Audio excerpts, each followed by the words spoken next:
साथ इस वक्त जुड़ चुके हैं। संजय जी, बहुत शुक्रिया आपका मेरे साथ कार्यक्रम में जुड़ने के लिए।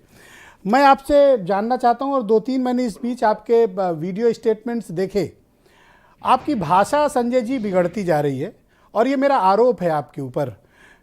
आप एक सांसद हैं और आपसे बड़ी जिम्मेदारी की अपेक्षा की जाती है कि आपकी भाषा संयमित होगी, आप समाज में विघटन या हेट स्पीच जैसे कोई शब्द नहीं बोलेंगे।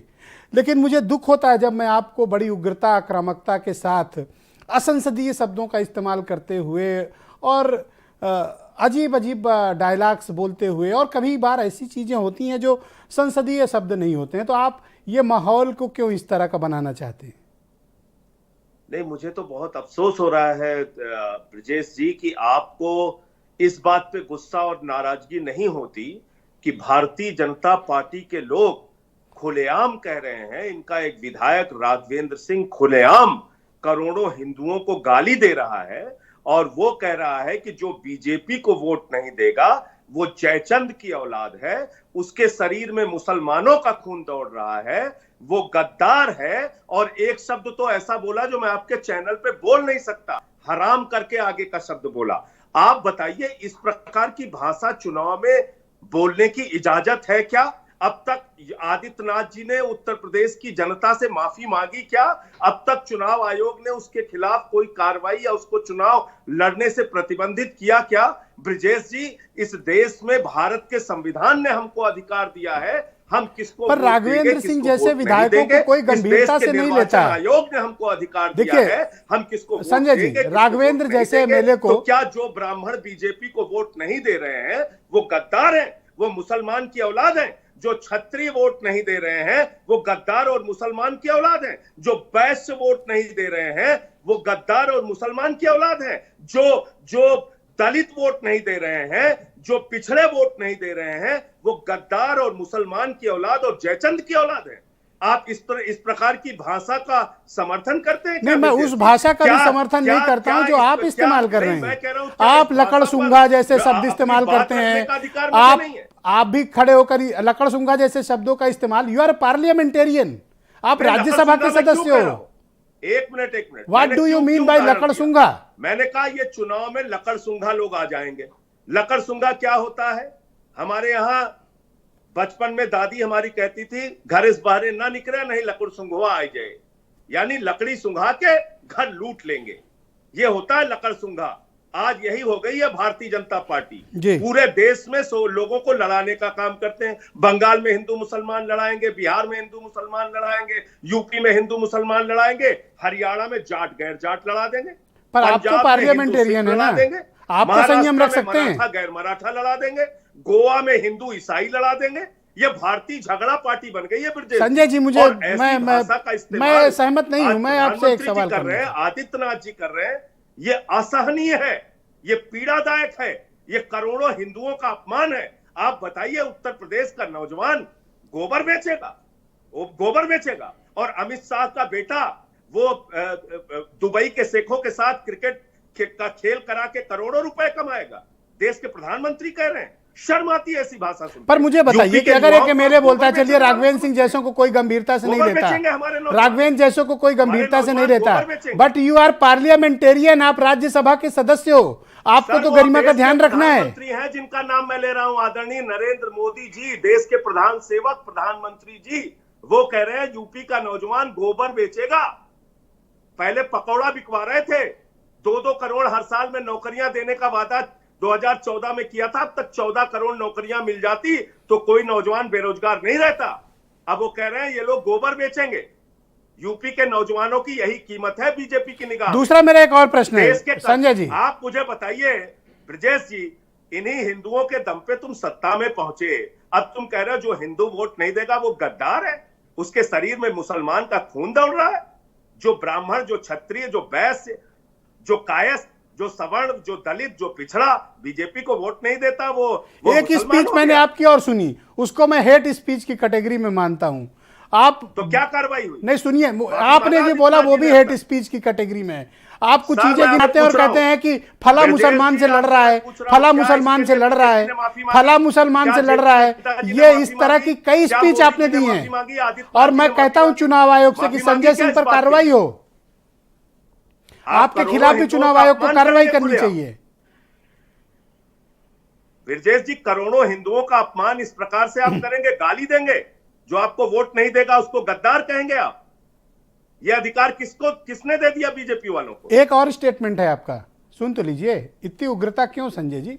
हम लोग आराम से भी बात कर सकते हैं। ये पीड़ा है, ये पीड़ा है ब्रजेश जी। तो सुन तो लीजिए, एक और सवाल ले लीजिए। आपको ज्यादा गुस्सा उसके ऊपर आना चाहिए। आना बिल्कुल आ रहा है, मुझसे हो रही, पर आप ज्यादा अहम पद पर हैं। मैं आपसे ज्यादा उम्मीद करता हूं कि आप चाहिए था, जो हिंदुओं को गद्दार और मुसलमान की औलाद। और Sanjay ji, I do agree with you, but please listen, you are parliamentarian, आप राज्यसभा रिप्रेजेंट करते हो, आपकी जिम्मेदारी अधिक। अभी मैंने कुछ दिन पहले एक और स्टेटमेंट सुना, इसलिए मैंने आज आपको आमंत्रित किया कि आपसे ये पूछूंगा, पब्लिकली पूछूंगा। एक और स्टेटमेंट आपका आया, उसमें आप 10 चीजें गिनाते हैं और फिर कहते हैं कि मुसलमानों से लड़ रहा हूं, मुसलमानों से लड़ रहा हूं। वाई? हम लोगों को तो कोर इश्यूज पे बात करनी है ना सर। कोर इश्यूज पे ही बात कर रहा हूं, कोर इश्यूज पे ही बात कर रहा हूं ब्रजेश जी। लेकिन मैंने जो बोला उसको फिर आपके सामने दोहरा देता हूं, उसमें क्या गलत है मुझे बताइए। भारतीय जनता पार्टी ये कहती है, हम नौजवानों तुमको बेरोजगार रखेंगे, लाठियों से पिटवाएंगे, तुम चुप रहना, कुछ मत बोलना, क्योंकि हम मुसलमानों से लड़ रहे हैं। हम कोरोना की महामारी में तुम्हारी जान ले लेंगे, तुम्हारी लाशें नदी के घाट पर सड़ती रहेंगी, चील कौवे कुत्ते नोचते रहेंगे, लेकिन रोना चीखना मत, हम मुसलमानों से लड़ रहे हैं। किसान भाइयों, 750 किसानों की हम शहादत ले लेंगे, 1 साल तक तुमको सड़क पर बैठाएंगे, आंसू गैस के गोले छोड़ेंगे, मवाली, खालिस्तानी, पाकिस्तानी, देशद्रोही भी कहेंगे, लेकिन एक आवाज मत उठाना, क्योंकि हम मुसलमानों से लड़ रहे हैं। दलित भाइयों, खुशी दुबे हो या हाथरस की बेटी हो, ऐसी तमाम घटनाएं होंगी, ब्राह्मणों, दलितों, क्षत्रियों, मुझे आपत्ति है आपके बयान पे, बोलना आपके बयान पे संजय जी, मुझे आपत्ति है। आप सांसद हैं, मैं आपका सम्मान करता हूं, लेकिन आप इसमें सुन तो लीजिए, मत बोलो। आप इतनी आक्रामकता क्यों दिखा रहे हैं? ये तो कर रही, हम लोग आराम से बात कर सकते हैं ना, कुछ कर रही है, हम लोग आराम से बात कर सकते हैं, इतना एग्रेसिव क्यों हो रहे हैं? मैं ये कह रहा हूं कि मुझे आपकी सब बातों पर, कोर इश्यूज पे ठीक है आपने उठाए, पर इसमें मुसलमानों से लड़ रहा हूं जोड़ना जरूरी है क्या? ये क्यों बोलते हो? तो यही कह रहे हैं ना सर, 80-20 क्या है? क्या है 80-20? हमारे मुख्यमंत्री जी कह रहे हैं उत्तर प्रदेश का चुनाव 80-20 पे होगा।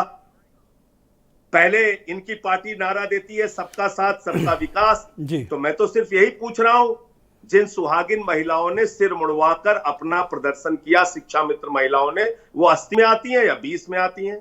वो खुशी दुबे जो 1.5 साल से जेल में सड़ रही है, वो 80 में आती है, 20 में आती है? वो प्रभात मिश्रा जिसका फर्जी इनकाउंटर करके मार दिया गया 12वीं में पढ़ने वाला बच्चा, वो 80 में आता है या 20 में आता है? वो इंद्रकांत त्रिपाठी व्यापारी जिसकी हत्या करवा दी पाटीदार ने, वो 80 में आता है या 20 में आता है? वो अरुण वाल्मीकि, वो मनीष गुप्ता जिसको पुलिस वालों ने पीट पीट के मार दिया, वो हाथरस की गरीब बेटी जिसको रात में 2 बजे जला दिया गया, वो किसान जो सड़कों पर बैठा रहा 1 साल, वो नौजवान जो संजय जी, आप मुद्दे उठाएं, मुझे ये लोग मैं आपका सम्मान करूंगा, आप मुद्दे उठाएं, मैं आपका सम्मान करूंगा, लेकिन अगर उसमें कुछ ऐसे घृणास्पद या एक किसी के सेंटिमेंट्स को छेड़ने वाली बातें हैं तो वो आपत्तिजनक हैं। आप सांसद हैं, एक जिम्मेदार नेता हैं अपनी पार्टी के, एक भी शब्द बता दीजिए। नहीं, आपको जरूरी कि उसमें मुसलमान जोड़े हैं? ऐसे बयान के लिए जिसमें हिंदुओं को गद्दार, जयचंद की औलाद, मुसलमान की औलाद कहा जाता है, इसके लिए आदित्यनाथ जी को माफी मांगनी चाहिए। आप बताइए, माफी मांगनी चाहिए नहीं मांगनी चाहिए? मोदी जी को भी माफी मांगनी चाहिए, ऐसे विधायक का टिकट काट देना चाहिए, ऐलान करके कहना चाहिए इसको कोई वोट मत देना, ये हमारी विचारधारा नहीं है, हम हिंदुओं को गद्दार नहीं मानते, वो चाहे जिस पार्टी पर संजय जी, उनका संवैधानिक आप भी तो बयान ही दे रहे हो ना। सुना आपने? आप कौन सा सिद्धार्थनगर में जाके डुमरियागंज में उस विधायक के खिलाफ कैंपेन किया आपने? नहीं, जब आगे के चरण में कार्यक्रम लगेंगे वहां भी जाऊंगा, कोई उससे कोई डर थोड़ी लगा। जब मैं आदित्यनाथ से नहीं डरा, उस विधायक की क्या हैसियत है? पर मैं एक पत्रकार के नाते, आप पार्लियामेंटेरियन हैं, मैं आपको यही सलाह दे सकता हूं कि इश्यूज पे रहिए, मुद्दों पे रहिए, हमें हेट मैं स्पीच इश्यूज पर ही हूं ब्रजेश जी, लेकिन कोई भी अगर इस चुनाव में नफरत का व्यापार करने की कोशिश करेगा, उसके खिलाफ जनता को चेताना, बताना, इन लकड़ सुंघों से सावधान करना बहुत जरूरी है। आप इतनी उग्रता क्यों दिखाते हैं संजय जी? अरे बिल्कुल उग्रता नहीं दिखाता। दिखा रहे हैं आप, देखिए बहादुर आपका चेहरा पत्रकार देखिए है, मैं तो तमतमाया आपसे कह हुआ रहा हूं, लाल आपका है बड़ा यहाँ। सम्मान करता हूं, इसलिए आप जब ऐसे आपने बात कहा कर रहे हैं कि मतलब स्क्रीन पे आपकी नहीं भाषा होते तो पे अभी मुझे झगड़ा कर आपत्ति लेते है, मेरे आप साथ। आकर लोगों के सामने अपना पक्ष रखिए। मैंने तुरंत हाँ की और मैं अपना पक्ष रख रहा हूं। बहुत बहुत शुक्रिया। मैं आप एक बहादुर पत्रकार हैं, आप मुझे बताइए ना, क्या इस प्रकार की भाषा लोकतंत्र में बिल्कुल कहीं से गलत है, किसी को स्वीकार्य नहीं है बोलनी चाहिए कि और आप ये आपको भी नहीं कहेंगे बोलनी जो वोट चाहिए, आपको नहीं देगा वो गद्दार हो आपको गया, भी नहीं मुसलमान बोलना की चाहिए औलाद हो गया? जी। आप ये भाषा बोलेंगे क्या? बहुत बहुत शुक्रिया आपका संजय सिंह जी हमारे साथ जुड़ने के लिए। नमस्कार। मैं आपका बहुत आभार प्रकट करता हूं, धन्यवाद। और ये सलाह देता हूं कि फिलहाल मुद्दों पे रहें, उत्तर प्रदेश के माहौल को हमें ठीक रखना, ये हम सब